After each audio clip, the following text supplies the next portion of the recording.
শুভেচ্ছা। আপনারা ইতিমধ্যেই দেখেছেন যে আমাদের সাউথ আফ্রিকার প্রেসিডেন্ট সিরিল রামাফোসা উনি পার্লামেন্টের প্রশ্ন উত্তর পর্বে উনি সরাসরি কিন্তু বলে দিচ্ছে যে যে সমস্ত আনডকুমেন্টেড বিদেশি যারা আছেন যাদেরকে দোকানে বা ব্যবসা প্রতিষ্ঠানে বা ফার্মে যে চাকরিগুলো দেয়া হয় এটা সম্পূর্ণভাবে উনি এইবার নতুনভাবে নির্দেশনা দিয়েছেন বিভিন্ন মন্ত্রণালয়, ডিপার্টমেন্ট অফ লেবার এবং আপনার হোম অ্যাফেয়ার্স সহ। তা আপনারা যারা যদি কেউ বিদেশি কোনো শ্রমিক নিয়োগ দিয়ে থাকেন বিশেষ করে দোকানগুলোতে, তাহলে আপনারা খেয়াল রাখবেন যে তাদের যেন অবশ্যই সঠিক হোম অ্যাফেয়ার্সের যাতে কাগজপত্র থাকে, বিশেষ করে তার পারমিটগুলো ঠিক আছে কি না।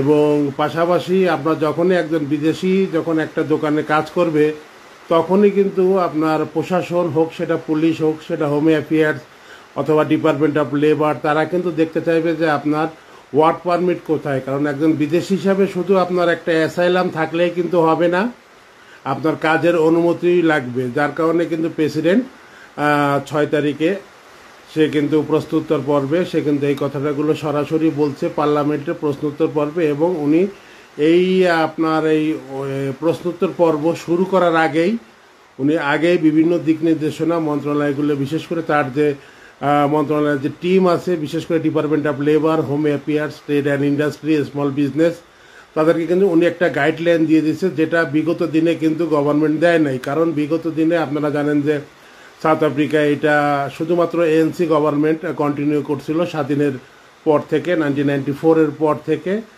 এখন যেহেতু গত ইলেকশনে 2024-এ সাউথ আফ্রিকার গভর্নমেন্ট এখন কোয়ালিশন সরকার, যার কারণে অনেক কিছু ধরেন আমরা যেটা বেনিফিটটা দীর্ঘদিন পেয়েছিলাম এএনসির কাছ থেকে অ্যাজ এ বিদেশি হিসাবে, সেটা কিন্তু এখন এএনসি আর ধরে রাখতে পারতেছে না এই গভর্নমেন্ট। কারণ যেহেতু তারা কোয়ালিশন সরকার, তারা প্রচুর চাপের মুখে আছে। প্লাস আপনারা জানেন যে প্রায় 9টা থেকে 11টার মতন মন্ত্রণালয় কিন্তু আপনার শরিক দলকে কিন্তু তারা মন্ত্রণালয় ভাগ করে দিয়েছে, যেটা কিন্তু আগে এএনসির দখলেই ছিল। তো যাই হোক, আপনারা বিশেষ করে যারা বিদেশি মানে কর্মচারী রাখেন দোকানে, আপনারা চেষ্টা করুন যাতে তারা আপনার যে স্টাফ আছে সেই স্টাফের কাগজ যাতে সঠিক থাকে এবং ওয়ার্ক পারমিট থাকে। না হলে আপনার দোকানে এর আগে হয়েছিল কি আপনারা জানেন যে এর আগে একটা দোকানে অবৈধ লোক পাইলে শুধু ওই লোকটাকে ধরে নিয়ে যায়, মালিকরে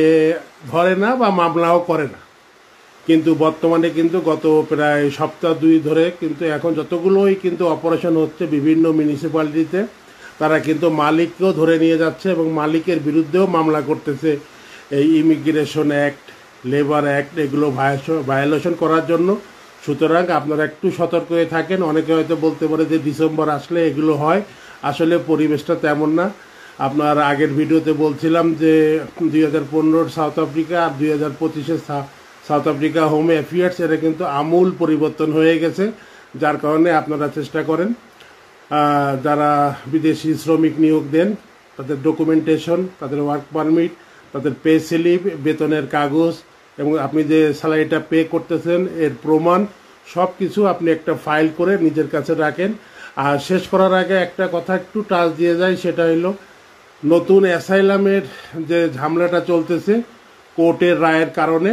কোর্ট বলছে, হাইকোর্ট বলছে যে শুধুমাত্র রিফিউজি রিসিপশন সেন্টারে আসলেই হবে, কিন্তু হোম অ্যাফেয়ার্স আইনে বলা আছে যে না, তোমার পোর্ট অফ এন্ট্রি থেকে হোক, এয়ারপোর্ট হোক, ল্যান্ড বোর্ড, তোমার 7 দিনের একটা এন্ট্রি ভিসা নিয়ে আমাদের অফিসে আসা লাগবে, তাহলে আমি তোমার নতুন আবেদন করার সুযোগ দেবো। যেহেতু কোর্ট রায় দিছে, যার কারণে কিন্তু টোটালি নতুন লোকের কাজ বন্ধ।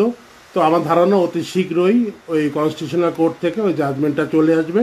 তো এই হলো আজকের মূল বিষয়। সবাই ভালো থাকেন। আসসালামু আলাইকুম।